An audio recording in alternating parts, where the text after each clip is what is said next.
Hukum asalnya, bagi orang yang safar, dia bisa memanfaatkan fasilitas dispensasi rukhsah yang Allah berikan, dan itu bentuk sedekahnya Allah kepada kita, yaitu meringkas salat. Namun demikian, bicara kita berada di tanah suci ini berbicara tentang hukum khusus juga, keutamaan tanah suci atau dua masjid secara khusus, Nabawi dan Al-Haram, Masjid Al-Haram, yang dimana kita salat di dalamnya, maka ya keutamaannya itu bisa 100.000 kali atau 1.000 kali ketika di Nabawi ini, Pak. Makanya kemudian ya kita memutuskan kita berangkat ke Masjidil Haram, dan memang polanya tatkala kita bergabung untuk sholat bersama imam setempat, maka konsepnya kita nggak memaksakan diri pakai konsep kita sebagai musafir, enggak, tapi kita mengikuti imam setempat yang dimana sholatnya sempurna.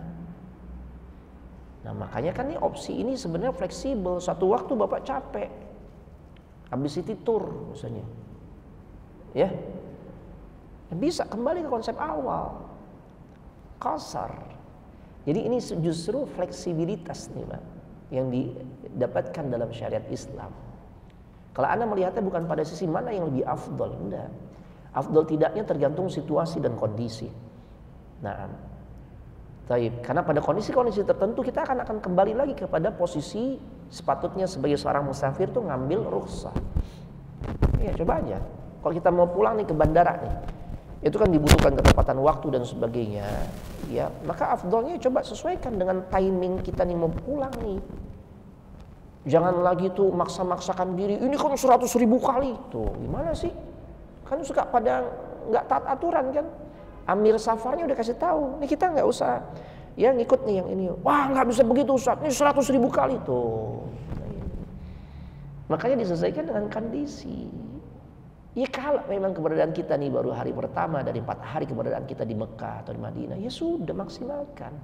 Tapi kalau udah jalur kepulangan, ya sudahlah, jangan pakai hukum sebagaimana tatkala kita baru tiba. Nah, maka utama tidaknya disesuaikan dengan situasi dan kondisi. Yang jelas orang safar itu banyak mendapatkan fasilitas yang enak, yang memudahkan.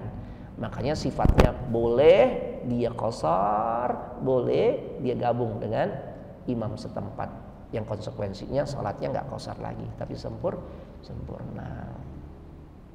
Atau bahkan ketika kita sholat zuhurnya bersama imam 4 rakaat, asarnya karena kita nanti mau pulang nih, kita mau gabung nih, kita qasar, kita jamak sendiri kan ya, nah kita kembali ke qasar.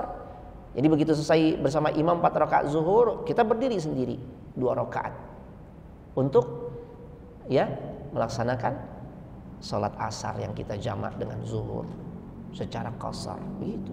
Bahkan antum capek banget nih, capek ya, kita ngerasain Pak kalau yang namanya umroh ataupun haji itu ada masa-masa capek banget ya, apalagi ana misalnya yang ngurusin jamaah itu kan harus tetap menjaga kondisi fisik. Ana salat zuhur di Masjid Nabawi atau di Masjid Al-Haram sama imam 4 rakaat, karena ana capek banget, ana butuh istirahat nih.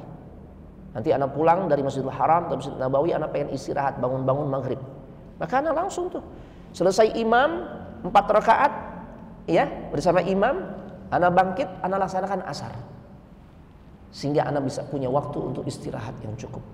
Itu bisa ya. Na'am, barakallahu fiikum.